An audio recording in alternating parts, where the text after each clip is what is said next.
অনেকগুলো পদ্ধতিতে আল্লাহ রাসূল সাল্লাল্লাহু আলাইহি ওয়াসাল্লামের কাছে কোরআন এসেছে। আমরা তো মাগনা কোরআন পাইছি, সুন্দর করে এমদাদিয়া কোম্পানি ছাপাই দিছে, আব্বা কিনা বাসায় নিয়ে আসছে, এবার আমি রমজান মাসে কোরআনের খতম দেই। আহা, আল্লাহ রাসূল সাল্লাল্লাহু আলাইহি ওয়াসাল্লাম কি এত সহজে কোরআন পেয়েছে?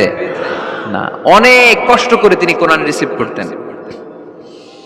মিসলা সালসালাতিল জারাস, মাঝে মাঝে ঘন্টার ধ্বনির মতো কোরআন নাজিল হতো।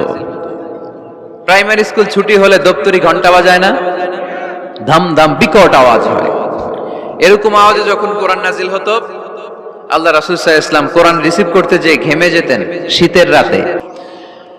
তো প্রচন্ড শীতের রাতে আম্মা জান আয়েশা রাদিয়াল্লাহু তাআলা আনহা উনি কাঁপতেন, আর এই কোরআন রিসিভ করতে যে বিষ্ণু নবী সাল্লাল্লাহু আলাইহি ওয়াসাল্লাম ঘামতেন।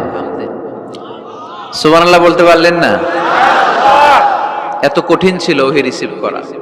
ইন্না সানুলকি আলাইকা কাওলান সাকিলা, নবী হে, এই কোরআনের বাণীটা অনেক সাকিল, ভারী, এত ভারী, ওটের উপর বসে থাকা অবস্থায় যখন কোরআন নাজিল হতো, তখন রাসূল সাল্লাল্লাহু আলাইহি ওয়াসাল্লাম যে ওটের উপর বসে আছেন, ওটের পা গুলো জমিনে গেড়ে যেত।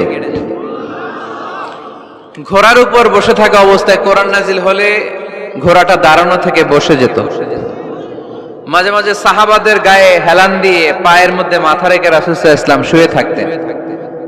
এক সাহাবীর পায়ে মাথা রেখে আল্লাহ রাসূল সাল্লাল্লাহু আলাইহি ওয়াসাল্লাম শুয়ে আছেন, তিনি টেরই পাচ্ছেন না। হঠাৎ করে কোরআনের আয়াত নাজিল হতে লাগলো। সাহাবী বললেন, হঠাৎ করে আমি টের পেলাম বিশ্বনবীর মাথাটা অনেক ভারী হয়ে গেল। আমার মনে হচ্ছে যে রাসূল সাল্লাল্লাহু আলাইহি ওয়াসাল্লামের মাথার ভারে আমার পায়ের হাড়টি ফেটে খান খান হয়ে যাবে।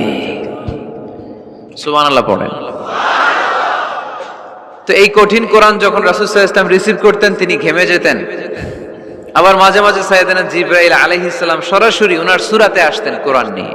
হেরা পর্বতে আর সিদরাতুল মুনতাহায়, এই দুই জায়গায় আল্লাহ রাসূল সাল্লাল্লাহু আলাইহি ওয়াসাল্লাম সাইয়েদনা জিবরাইল আলাইহিস সালামের মূল আকৃতিতে ওনাকে দেখতে পেয়েছিলেন।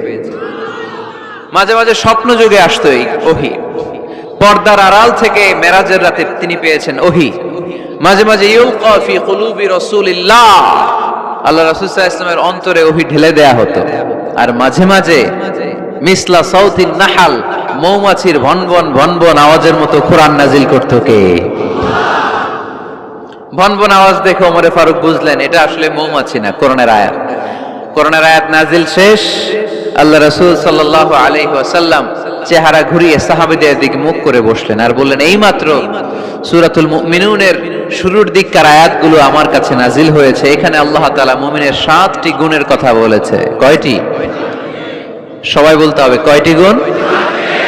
আল্লাহ রাসূল বললেন, মান আকামা হুন্না দাখালাল জান্নাহ, এই 7টা গুণ যে মানবে আল্লাহ তাআলা জান্নাতুল ফেরদাউসের মালিক বানায় দিবে।